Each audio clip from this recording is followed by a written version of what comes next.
Well, all right, now we are off. So this little button here, it's technically, I push it to be able to drive.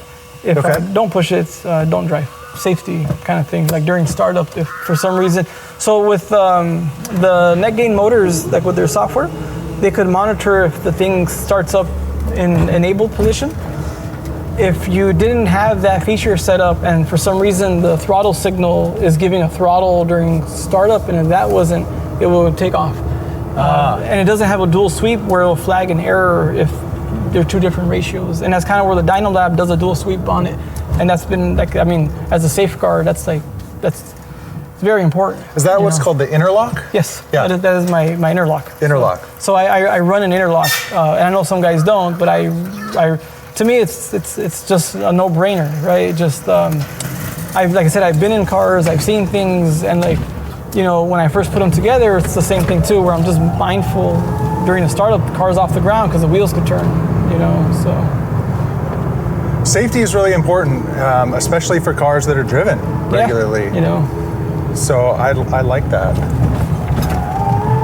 So we've been in second gear the whole time, and again, much like you were mentioning, like I'm not even going to touch the clutch. I just come to a complete stop if I want to. When I get on the freeway, I'll shift for higher speeds, but it's usually between second gear and third gears, the places this vehicle lives. That's what it likes. Yeah, that's what it likes. The only time I've put it in third is because I wanted to hit the 100-mile-an-hour mark. And the car will hit 100. You did that? It hits 100 miles an hour. It'll do over 100 miles an hour. But you got to get in third to meet the engine's power band to be able to get it, right? I mean, being fourth. I'm sorry, hit fourth gear. Third gear is regular freeway. Yeah. It's fourth gear. If you want to do 100 miles an hour, you got to hit fourth gear, or else it runs down. The RPMs just won't match. So. And first gear literally is just for burnouts. That's just like you know. Woo! That's got some pickup. Yeah, and it's second gear. You can imagine what it would do in first gear, right? So. And it's smooth. Yeah. So again, I still haven't shifted. You can hear the noise where you want to shift. The sounds are kind of telling you.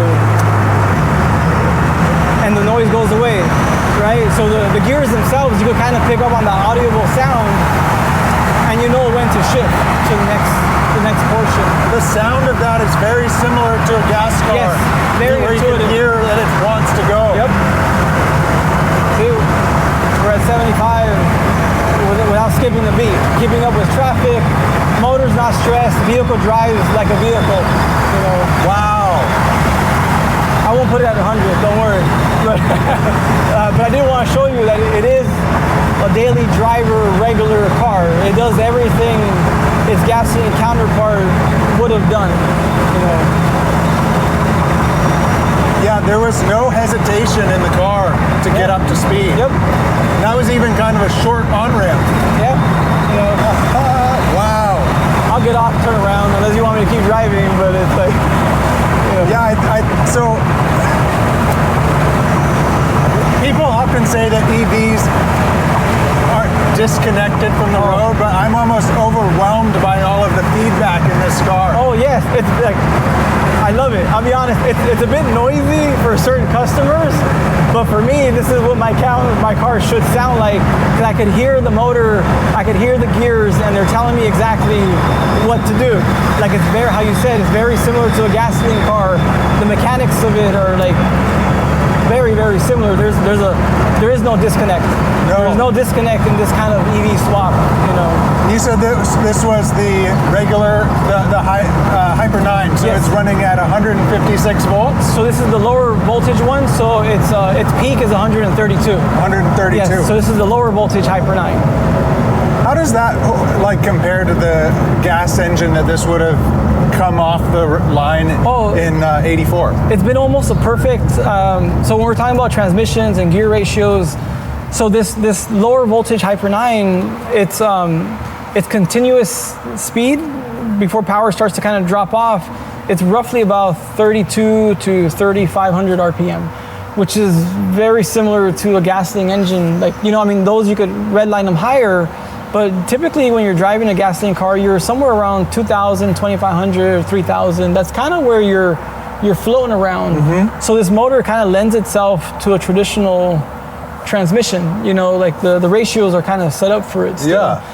Except it's available with a higher torque at a lower RPM, so that's why the car feels much peppier than it does. Like 120 horsepower, 180 foot-pounds of torque. Doesn't sound very impressive, but the car felt great. It definitely felt much faster than what those numbers would lead you to believe, you know. Well, I think that just from, the butt dyno, I think you could feel it, right? The time it took to get up to freeway speed feels quicker than a gas car of similar horsepower. When I hop in a gasoline car that's a 4-cylinder, I'm always like, like I forget, because I assume they all drove like this, and they really don't. Unless you got like a turbo one that's like really designed to be peppy. It's they don't feel like this, is what they do. Did you drive this car and own this car before you converted it, or did you get it just to convert? I bought it just to convert. So I did buy this one as a running car.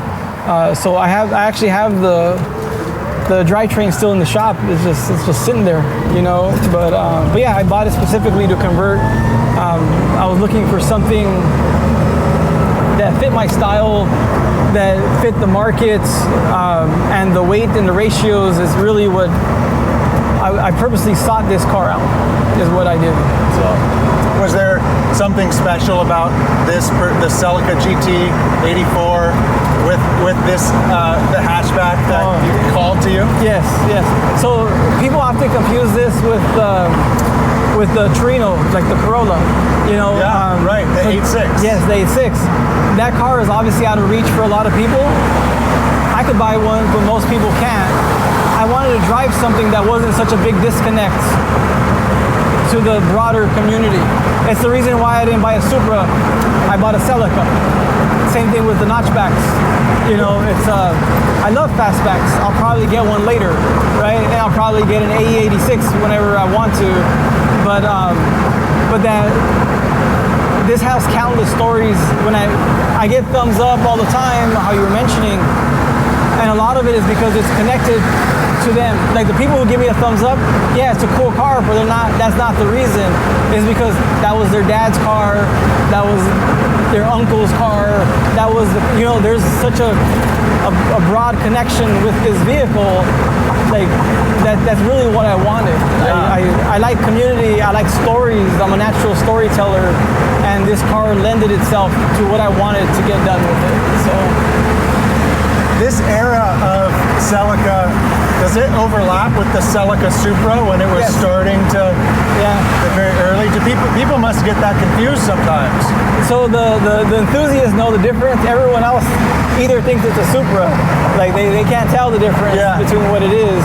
And then the other people, they all think it's the Torino. They think it's the AE86. They're like, oh, it's the initial D car.